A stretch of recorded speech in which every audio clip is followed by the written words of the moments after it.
The Spriggan 12.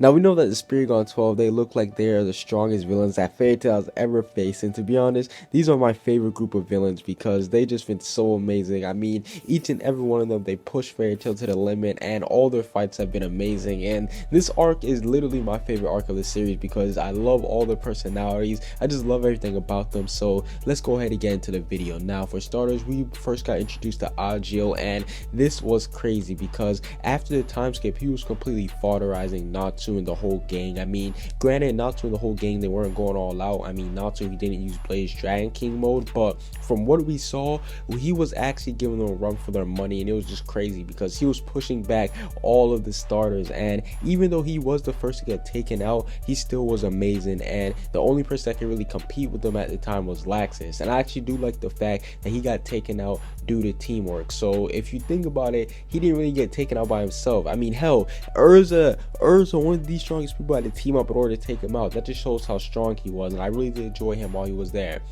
The next one is Brandish, and we know that Brandish, she's a very controversial character because there's a lot of people that like her, there's a lot of people that don't like what she's doing. Now, I gotta admit that her reasoning for joining the Spriggan 12 and doing this Fairy Tail war, it was a little bit flawed because we basically knew that Layla, she wasn't a killer. I mean, come on, it's Layla, she's related to Lucy, but for what Brandish saw, she thought that Layla killed her mother, so she wanted to kill Lucy, and that was just a huge plot twist, finding out that Layla, she knew Lucy. I mean, them just having this connection together, that was just so cool. And the fact that her ability is so broken, I mean, she's definitely one of the most broken characters in Fairy Tail. I mean, when she was able to basically cure Natsu's cancer, that's when I was like, okay, she's on a whole nother level of being broken. I mean, Brandish, she is insane, and it was just cool seeing her, and I really did enjoy her. And she's not even done for the account yet. I mean, we know that a lot of people, they don't like that she was on the good side, but hey, it looks like she's going to be coming back and actually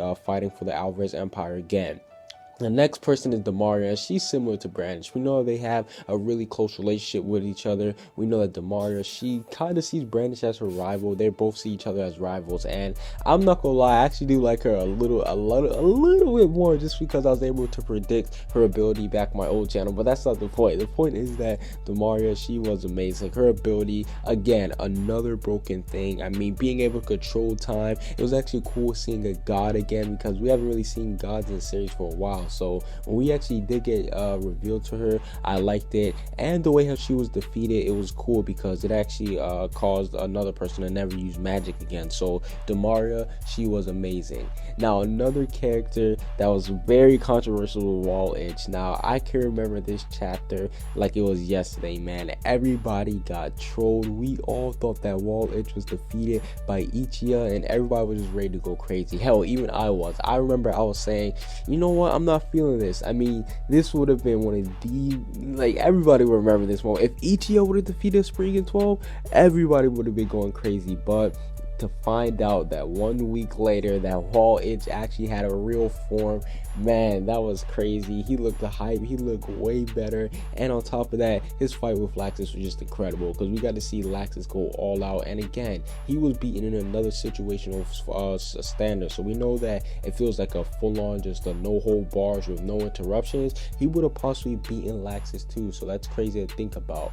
And now this character, I know a lot of people don't like him because of his whole gag, but Jacob, now I'm not gonna lie, Jacob, he did have one of the most badasses part of the Spriggan 12 member. Let's be honest here. I mean, he was able to see Mavis, and he was just straight up beating her down. Like, that was crazy because we never really saw Mavis get beat up at all, like not at all. And Jacob, he was giving her the works, and not to mention that his design, listen, his design was just dope, man. Like, he was always when he was first introduced, he was over there joking Jura. He was like, yo, you got a bald head. Like, that was crazy. Jacob, I loved him, and it is kind of sad to see that his gag kind of like ruins his character. Like, you saw with the whole Natsu and Lucy fight, he was like, no, I don't want to look at these boobs. And he, with the whole Mir Jane fight, with the little scuff, I guess you call it, he was like, no, I don't want to look at you. So it is kind of sad that someone like him got his gag, or he got ruined by a gag, but I still did enjoy him.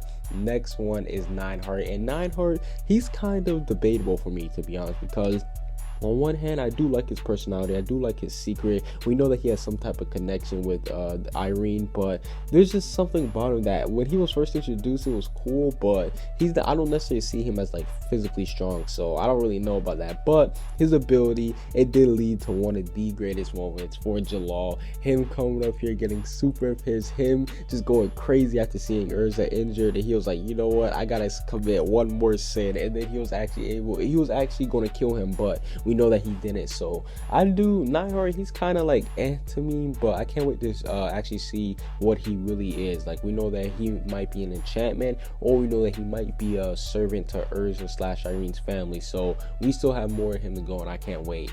Now, Bloodman, this guy was a savage. Yes, a savage. Bloodman, Bradman, he was a savage. We saw he was introduced by crucifying Sting and Rogue. Sting and Rogue, these are the two twin dragon slayers, and he was crucifying them like it was nothing. That's how crazy he is. And then once we actually got introduced to him, another controversial moment with God Geo.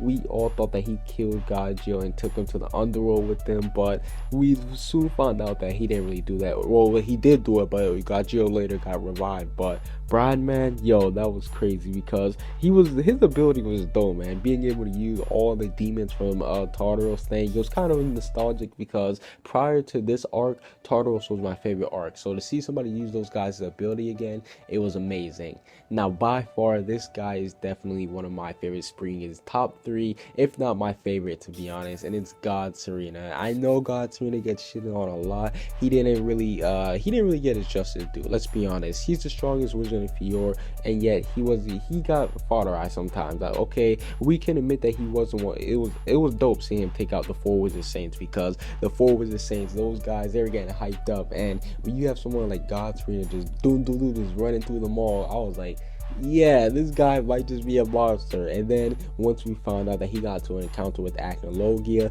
that's when it went all downhill for him, because he never really got a fair fight from here on out. I mean, Acnologia should have speed blitzed them, one shot at him. And then when he fought Gildarts, he obviously wasn't at full power, so he couldn't really show everything and actually he go all out. So I was just crazy. That was a crazy moment, to be honest. God Serena, I really do enjoy his character simply because his personality is what makes him so amazing, and I really do enjoy him a lot. Now, Larkay Dragneel, we don't know too much about him, to be honest. At this current moment, we do know that he just appeared out of nowhere. Fairy Touch at the 493, the White Dragneel, and this literally did break the community. It broke the internet for a bit because everybody was wondering who he is. Hell, we also wonder who he is, but a lot of people, they do say that he might be an artificial Dragneel member. He might be a relative. He might be a brother, a distant relative. So I can't wait till we actually do find out about Larkay, but we do know that this guy is on par with Acnologia according to Zareth, and if that's the case, then yeah, you can't just come in here and not get some type of backstory on you. So I can't wait for that.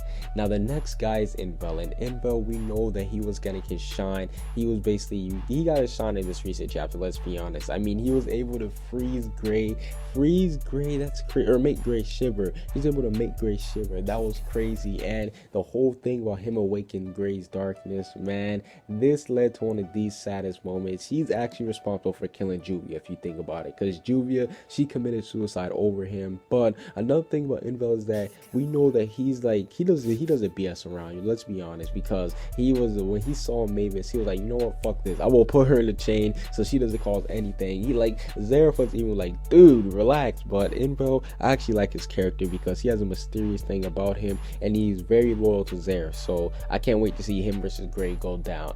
Now, this character, Irene, I really did enjoy her from start to finish because she's basically just a savage. Like, she's on a whole nother level when it comes to being savage. When she was first introduced, it was mystery all around her having scarlet hair. We still don't know the relationship to this day, but I can't wait till you figure that out. And also, oh my god, her fight with Acnologia. Now, even though she was running away from Acnologia, she was still putting in work. I mean, she was able to push him back for a couple bit. Hell, she even made Acnologia like laugh. He was like, haha, like he was having fun with it. And I'm gonna be honest, I might be the only person that do this, but after that moment, I really did start seeing like, what if Acnologia x Irene could have happened? But no, in all seriousness, I really do enjoy Irene. She's one of my favorite female characters because she's super strong and she has a dope personality, and I really do like her. Now, last but not least, yes, I'm biased towards this guy because his name is the same name as my birth month, but August. Yes, August. Where do I start with August? This guy is the leader of the Spriggan 12. We figured that out. He's the leader of the whole organization, and this was crazy because August, he was known as the guy who knows all magic. We know that he basically is above everybody when it comes to them.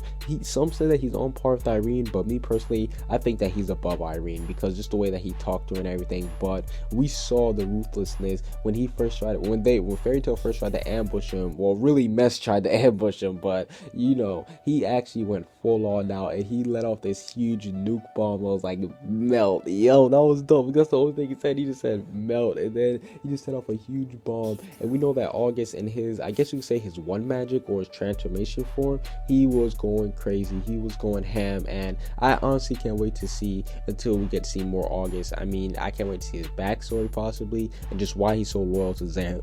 And speaking of Zeref, a lot of people, they think that Zeref, he is a part of the Spriggan 12, but he's not. He's actually the emperor of the Alvarez Empire. So that's it for the Spriggan 12 members. I enjoy all of them. I loved all of them, man. And these guys are honestly my favorite group of villains. Tell me who you guys think tell me who you guys is your favorite Spriggan, and what do you guys expect to see from the rest of them that are still alive. Comment what you guys think down below. Subscribe if you haven't. Peace out.